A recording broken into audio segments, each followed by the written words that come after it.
imagine you being sitting here on a Friday afternoon, did you? Can you talk us through the last 24 hours in your life? You're probably the 50th person that said that to me, maybe. But yeah, it's been a crazy 24 hours, a whirlwind as you can imagine, but also really enjoyable and really exciting. So I can only feel positive about it. It's an amazing experience. Yeah. Did you know Enzo? Have you spoken to him? Did you have any sort of relationship with him? Yeah, a traditional relationship that you have as a 21s coach with a first team manager. Obviously, a lot of our players go across and train with the first team, and they were really good and really interested in how some of our younger boys are doing, and obviously gave a lot of debuts. So yeah, other than like a professional relationship in terms of a 21s manager and a first team coach. And you've just taken training, yep. You've taken the game on Sunday. Yep.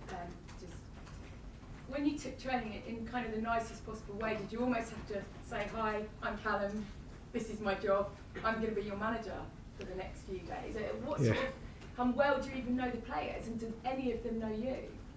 Yeah, I think there's a really good culture at the club in terms of like the support from the first team, from the directors, from everyone seems interested. So when we've had like big youth league games in the Youth Champions League, the first team players are coming across and watching.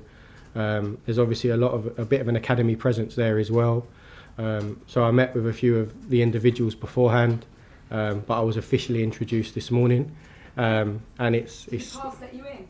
It did, yeah. It got changed to let me in, yeah. So and it's in all honesty, it's exactly the same as wherever you work. Like we're all in it for the same reason. We all love football, and we're here to support them. And training was really good today, and it was a really good energy, and the lads have been brilliant. The staff at the club have been brilliant, so we can't ask for any more.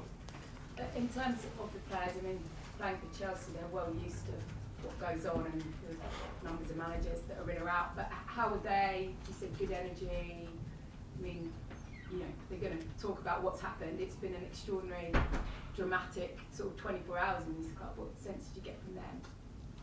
You don't know what to expect really, but the energy and enthusiasm in training was exceptional today.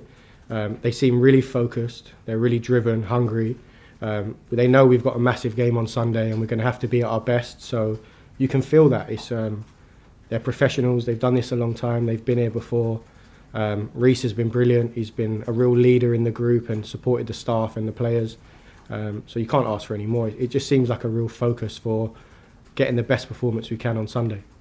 Just finally for me then, you've never been in charge of a senior game, and your first game is going to be Man City, and you're taking on Pep. In any other walk of life or any other club, it's utterly bonkers, isn't it, to even imagine what Sunday's going to be like in your world? Yeah, but ultimately it's a football match, and it's not really about me or my first game or playing against Pep. It's about Chelsea versus City, two top sides, and we'll go there and compete. And we've seen this year how this team can do in big moments, so we're really looking forward to that challenge. Thanks, Gail. Alex? Hi, Calum. Hi. Firstly, could you give us the latest team news? How's Mark Cucurella? I saw he was out on the pitch. That's positive. Yeah, that is positive. Yeah, we're undecided on that, so I don't really have the full information on that as of yet. But I'm sure it will come out in the next couple of days. Any other updates? Oh, sorry. Obviously, a lot needs to be resolved, but what are the short-term priorities right now? What are you going to be saying to those players before they go out against the team? Yeah, it's about them.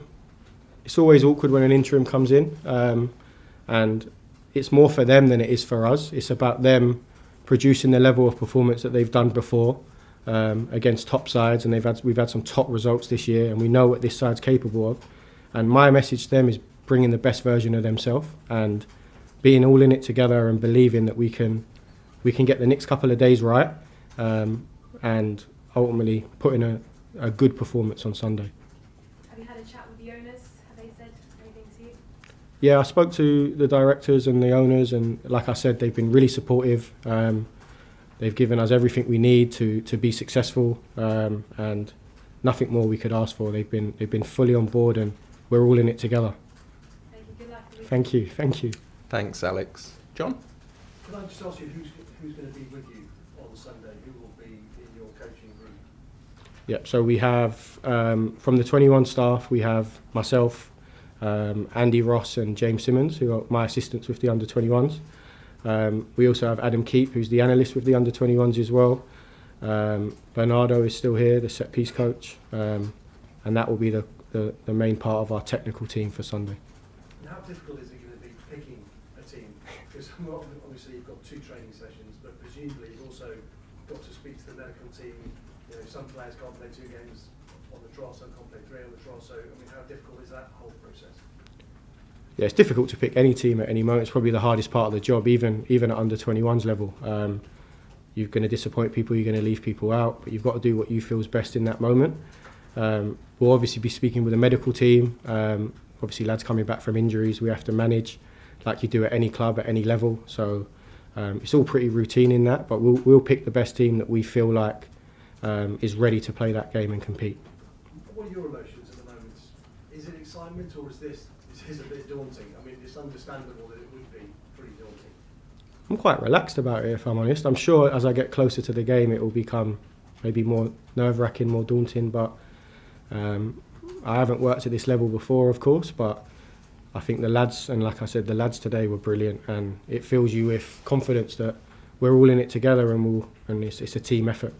And we spoke about, you go to Manchester City, you obviously used to work at Manchester City. Do you know Pep? No. Brilliant. Okay, well, good luck. Thank you. Thanks, John. Ian? Hi, Calum, how are you? Very well, thank you. Andy Warhol once spoke about everyone having 15 minutes of fame. How are you enjoying your 15 minutes of fame, and how will you deal with the nerves come Sunday?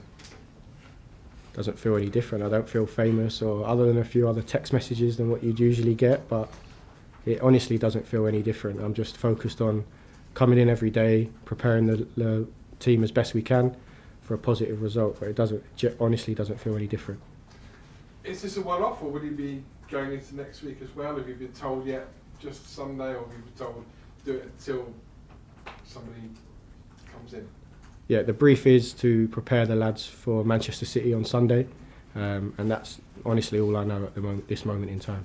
Right now you're an under-21 coach, but I presume one day, somewhere down the line, you want to be a manager in your own right. Is this a good chance to showcase to millions of people around the world, rather than a couple of hundred watching an under-21 game, what you can do? No, I honestly don't see it like that. I see it as the team needs to be prepared and ready for the game on Sunday, and our job as a staff is to give them the best opportunity to perform in that arena, in that environment. It's not about us as a staff. I know that's the narrative, but it's not. It's about giving the players the support they need to go and execute a performance. And finally, up against Pep Guardiola, most managers up against Pep Guardiola are underdogs. Have you got absolutely nothing to lose on Sunday? You personally, and you as a team, got absolutely nothing to lose because of the situation, because of what's happened in the last 24, 48 hours? I think that we know we're up against a really good team in really good form, a great manager, but we've got a really good team, we've got a really good talented group of players. So I wouldn't say we have nothing to lose. We're going to go there and try and give a really good account of ourselves and put in a performance like we've seen from this team previously. So I wouldn't say we have nothing to lose now. Thanks. Thank Thanks, you. Ian. Simon? Hi, Calum. Hi. In terms of the players, I know you sort of talked about how focused and everything they are. Have any of them sort of been asking questions about what's been happening over the last few days? Yeah, it's a good question, but probably not to me, in the fact of the short space of time that I've worked with them. All my communication and relationships with the players have been around what training is going to look like today, what the next couple of days might look like, what Sunday might look like. So in terms of bigger picture, I'm probably not the person that they would be asking those questions. Sure. And Enzo would talk a lot about how many videos you watch of the opposition ahead of the game. Have you had a chance to even start watching Man City, or has it just been too? No, of course, yeah. So we found out at after lunchtime yesterday. So we had the whole of yesterday to get our heads around how they've been playing and what their games have looked like, and quite lucky that they played last night as well. So we got to watch that game. Yeah. So no, I think we've got enough. We've had a chance to have a look and put some ideas together. Thanks, Simon. James? Calum, with Enzo going, the owners have faced a bit of criticism criticism about sort of the way the club is run. I just wondered from your perspective, what are they like to work for? Like I said earlier, we've had a lot of really good support in the last 24 hours or so, and what the plan is moving forward. So, and my 6 months at the club, I can only speak positively about the plans, the project, and how well it's come across in the academy, and the amount of opportunities the young lads are getting, which is, as a 21s coach, probably the most important thing for me. So I can only speak positively, in all honesty. And it's been reported sort of widely that Enzo had a few issues internally. Did you see any of that in your role? No. We're in a different building, we're on the other side, so my job is just to coach the under-21s players to the best of our ability, and hopefully get them opportunities in the first team. So